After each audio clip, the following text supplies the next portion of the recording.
Marcos capítulo 4. A parábola do semeador. Mais uma vez, Jesus começou a ensinar à beira-mar. Em pouco tempo, uma grande multidão se juntou ao seu redor. Então ele entrou num barco e sentou-se, enquanto o povo ficou na praia. Ele os ensinou contando várias histórias na forma de parábolas, como esta. Ouçam, um lavrador saiu para semear. Enquanto espalhava as sementes pelo campo, algumas caíram à beira do caminho e as aves vieram e as comeram. Outras sementes caíram em solo rochoso e, não havendo muita terra, germinaram rapidamente, mas as plantas logo murcharam sob o calor do sol e secaram, pois não tinham raízes profundas. Outras sementes caíram entre espinhos, que cresceram e sufocaram os brotos, sem nada produzirem. Ainda outras caíram em solo fértil e germinaram, cresceram e produziram uma colheita 30, 60 e até 100 vezes maior que a quantidade semeada. Então ele disse: quem tem ouvidos para ouvir, ouça com atenção.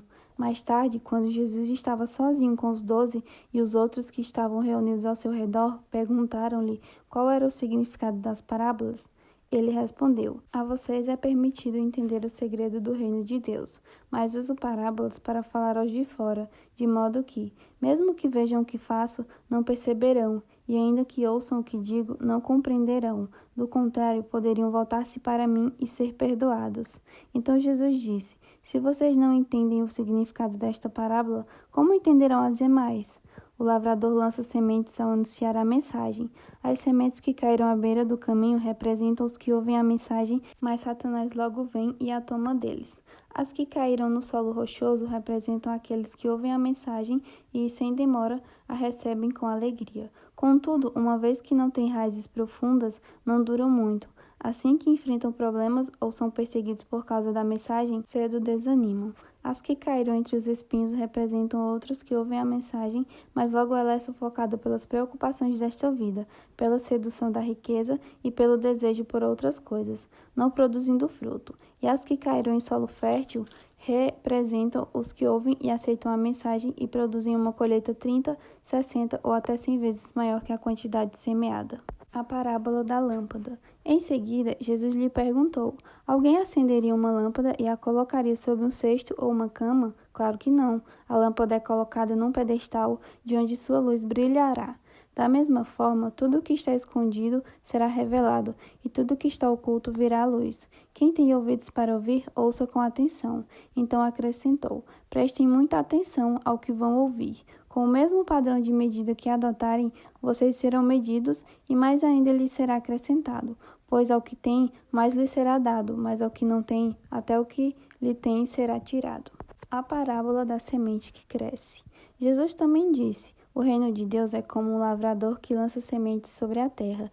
Noite e dia, esteja ele dormindo ou acordado, as sementes germinam e crescem, mas ele não sabe como isso acontece. A terra produz as colheitas por si própria. Primeiro aparece uma folha, depois se formam as espigas de trigo e, por fim, o cereal amadurece. E assim que o cereal está maduro, o lavrador vem e o corta com a foice, pois chegou o tempo da colheita. A parábola da semente de mostarda. Jesus disse ainda: como posso descrever o reino de Deus? Que comparação devo usar para ilustrá-lo? É como uma semente de mostarda plantada na terra. É a menor das sementes, mas se torna a maior de todas as hortaliças, com ramos tão grandes que as aves fazem ninhos à sua sombra. Jesus usou muitas histórias e ilustrações semelhantes para ensinar o povo, conforme tinham condições de entender. Na verdade, só usava parábolas para ensinar em público. Depois, quando estava sozinho com seus discípulos, explicava tudo para eles. Jesus acalma a tempestade. Ao anoitecer, Jesus disse a seus discípulos: vamos atravessar para o outro lado do mar. Com ele a bordo, partiram e deixaram a multidão para trás, embora outros barcos o seguissem. Logo uma forte tempestade se levantou. As ondas arrebentavam sobre o barco, que começou a encher-se de água. Jesus dormia na parte de trás do barco, com a cabeça numa almofada. Os discípulos o acordaram chamando: Mestre, vamos morrer. O Senhor não se importa? Jesus despertou, repreendeu o vento e disse ao mar: silêncio, aquiete-se. De repente, o vento parou e houve grande calmaria. Então Jesus lhe perguntou: por que estão com medo? Ainda não têm fé? Apavorados, os discípulos diziam uns aos outros: quem é este homem? Até o vento e o mar lhe obedecem.